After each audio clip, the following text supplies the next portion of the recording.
بان دومي اولا توست صحي 100% بدون دقيق ابيض. غنحتاجو معلقه كبيره من خميرات رفيعه بليس، زوج في واحد، محسن وخميره في نفس الوقت، 4 كيسان ونص ديال الفرينه البلديه بالنخاله الرقيقه ديالها، كاس ديال الماء، كاس ديال الحليب، معلقه كبيره من الخميره، وحده ديال السكر ولا العسل اللي بغيتو، وغادي تزيدوا الزرارع القياس اللي بغيتو. درت معلقه كبيره مخلطه، عجنت كلشي وزدت الملح وربع كاس ديال زيت الزيتون، خليتها كتختمر حتى تضاعف الحجم ديالها. العجينه كتجي طريه وفي نفس الوقت ما كتلتصقش باليدين. فاش اختمرات ديغازيتها، درت ليها هاد الطريقه باش نقويو الخبز ديالنا اولا العجينه ديالنا.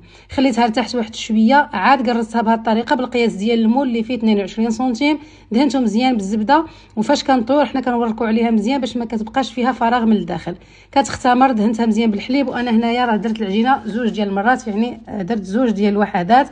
دهنت بالحليب ودرت الزرارع ودخلتها على 180 درجه ساعه اللي خدات تقريبا، غير من التحت ما شعلتش نهائيا، من الفوق حتى كيدور عليها التحمار او نار متوسطه في فرن غازي.